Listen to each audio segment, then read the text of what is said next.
याद नहीं करना है महावीर स्वामी के बारे में। बस पहली लाइन, फंस मत पैसा या पाप में।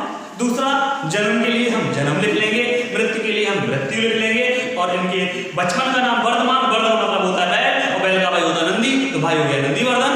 और आपका सब चीजों का जो जन्म होता है हवन कुंड से माना जाता है, इस वजह से ये भी इनका कुंड का मतलब कुंडग्राम जन्म लिया। और किसी की मृत्यु के बाद पूरी बांटी जाती है, तो इनका जो मृत्यु है हुई है पावापुरी में। तो महावीर स्वामी आपके जैन धर्म के 24वें एवं अंतिम तीर्थंकर थे और इनको जैन धर्म का वास्तविक संस्थापक भी माना जाता है। महावीर स्वामी के बचपन का नाम वर्धमान था तथा इनके भाई का नाम नंदीवर्धन था। इनका जन्म कुंडग्राम, वैशाली एक राज्य है, उसके कुंडग्राम में 540 ईसा पूर्व में हुआ था। इनके पिताजी का नाम सिद्धार्थ था, जो एक राजा थे। इनकी माता त्रिशला देवी थी। इनकी पत्नी का नाम यशोदा था तथा इनकी पुत्री भी हुई हैं जिनका नाम प्रियदर्शनी है। आगे इन्होंने 30 वर्ष की उम्र में अपना गृह त्याग कर दिया और जंगल की ओर चले गए, संन्यास धारण कर लिया। और उसके बाद ऋजुपालिका नदी के किनारे साल वृक्ष में एक जाम्बिक गांव है, उसके पास इनको ऋजुपालिका नदी के किनारे साल वृक्ष के नीचे बैठे हुए ज्ञान की प्राप्ति हुई। और ज्ञान की प्राप्ति को कहते हैं हम लोग कैवल्य। कैवल्य का मतलब होता है ज्ञान की प्राप्ति। ज्ञान की प्राप्ति हुई इन्होंने, और इन्होंने पहला उपदेश आपका राजगृह में दिया तथा अंतिम उपदेश पावापुरी में दिया। क्योंकि इनकी मृत्यु 468 ईसा पूर्व पावापुरी में हुई थी, इस वजह से इनका अंतिम उपदेश भी पावापुरी में रहा था। इन्होंने 5 व्रत दिए। जैन धर्म में 5 व्रत माने जाते हैं: सत्य, अहिंसा, अस्तेय, अपरिग्रह, ब्रह्मचर्य। सत्य की ओर विश्वास करो, अहिंसा, किसी भी जीव की हत्या न करो। जैन धर्म का सबसे महत्वपूर्ण महारत्न है आपका अहिंसा। अहिंसा के बगैर जैन धर्म की हम लोग कल्पना ही नहीं कर सकते। उसके बाद जब महावीर स्वामी से पहले जो तीर्थंकर हुए आपके 23, वहां तक ये जो धर्म था जैन धर्म, इसे चतुरायण धर्म बोला जाता था कि इसमें पहले 4 रत्न थे: सत्य, अहिंसा, अपरिग्रह, अस्तेय मतलब चोरी न करना। अब तो 4 रत्न थे, लेकिन महावीर स्वामी के आने के बाद इसमें एक रत्न ब्रह्मचर्य और जोड़ दिया गया। सत्य, अहिंसा, अस्तेय चोरी करना, अपरिग्रह मतलब धन का संचय न करना, और ब्रह्मचर्य जो रत्न है वो महावीर स्वामी के द्वारा जोड़ा गया। इसमें 3 रत्न और बोले जाते हैं: सम्यक दर्शन, सम्यक ज्ञान। सम्यक दर्शन का तात्पर्य है सत्य में विश्वास करना, सम्यक ज्ञान की प्राप्ति करना, और सम्यक आचरण का मतलब है सुख और दुख में एक जैसा व्यवहार करना। इनके पहले शिष्य महावीर स्वामी के इनके जो पुत्री थी प्रियदर्शनी के पति मतलब दमाद जामिल थे, तथा इनकी पहली शिष्या चंदना थी, जो चंपा राज था उसकी राजकुमारी थी। इनको जिन भी कहते थे। जिन का मतलब होता है विजेता। अरिहंत भी कहते थे। अरिहंत का मतलब योगी। निर्ग्रंथ का मतलब बंदर है। और महावीर जो इन्होंने नाम अपनाया गया है, महावीर का मतलब होता है साधना के प्रति समर्पण। पहले स्क्रीनशॉट ले लो इसको।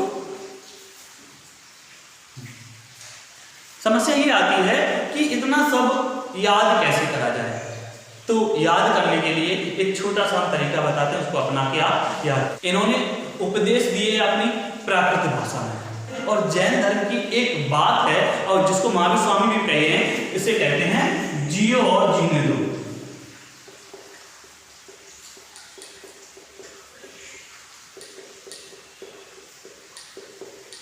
जियो और जीने दो, ये वाक्य आपका दिया गया है, महावीर स्वामी के द्वारा दिया गया है। और जैन धर्म की जो शिक्षा है, जैन धर्म क्या बताता है कि जीवों को मत मारो, जीवों को हिंसा ना करो, किसी को सताओ नहीं, और इसके अलावा धन का संचय ना करो, पाप ना करो। तो जो ये लाइन है, इसी लाइन में आपका महावीर स्वामी के बारे में पूरी जानकारी एक ही लाइन में दी गई है। जैसे लिखा हुआ है, फंस मत पैसा या पाप में। याद भी नहीं करना है, फंस मत पैसा या पाप जैन धर्म की शिक्षा है, किसी भी प्रकार की धन का संचय ना करो, अपरिग्रह, और पाप ना करो, मतलब हिंसा ना करो। ये दोनों शिक्षाएं आपके महारत्न है, जो 5 रत्न दिए गए हैं, उन्हीं 5 रत्नों में से लिया गया है, एक वाक्य बना दिया है, फस मत पैसा या पाप में। इस पूरे वाक्य में ही आपको पता चल जाता है महावीर स्वामी के बारे में, कोई और नहीं पढ़ना होता है, हमें जानकारी नहीं प्राप्त करनी है। जैसे आपका एक्ट का मतलब है फादर, फादर आपके एस से क्या थे, फादर के सिद्धार्थ, फादर सिद्धार्थ। एम से मदर, मदर टी आया त्रिशला, कोई याद नहीं करना है। पैसा पाया मतलब पत्नी, पत्नी आपकी हो गई यशोदा, पाया मतलब पुत्री, पुत्री होगी आपकी प्रियदर्शनी।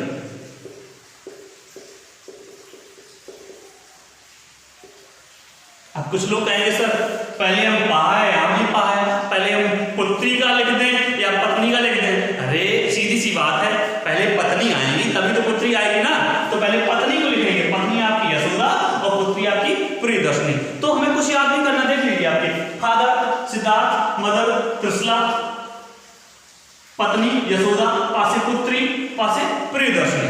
तो हमने बस एक लाइन फस मत पैसा या पाप में, बस आपका महावीर स्वामी के बारे में सब कुछ खत्म हो जाता है एक ही वाक्य में, और यही आपके एग्जाम में पूछा जाता है। तो जन्म का संज्ञात के रूप में जन्म लिख लो, पहले मैंने लिख लिया, जन्म लिख लिया। ये आपका दिख रहा है 5, 5 जैसा है ना, देखो 5, ये 4 दिख रहा है, 7 7 4, और ये 0, तो जन्म हो गया आपका 540 ईसा पूर्व। मृत्यु ये आपका 5 4 दिख रहा है, ये 4 जैसा दिख रहा है, तो 4 के बाद अगले वाली दोनों सम संख्या, 4 के बाद आता है 6 के बाद आता है 8, तो हो गया 468 ईसा पूर्व। इनकी मृत्यु हुई है 468 ईसा पूर्व, जन्म हुआ था 540 ईसा पूर्व। तो इनके पूरे परिवार के बारे में पता चल गया, इनकी जन्म और मृत्यु के बारे में पता चल गया। अब चलो आते हैं पता करते हैं भाई के बारे में। इनका बचपन का नाम था वर्धमान,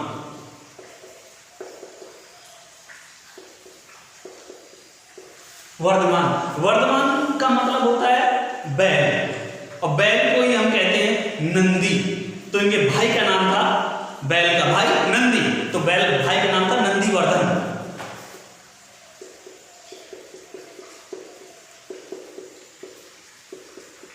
भाई आपको नंदीवर्धन। पूरी फैमिली जन्म मृत्यु के बारे में पता चल गया।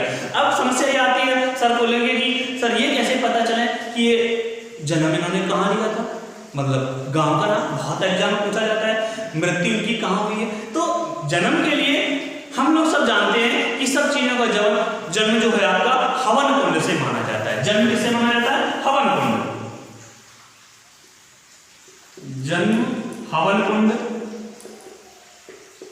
का तात्पर्य हो गया, यहाँ कुंड आ गया, इसका मतलब इनका जन्म कहाँ हुआ है, कुंडग्राम में।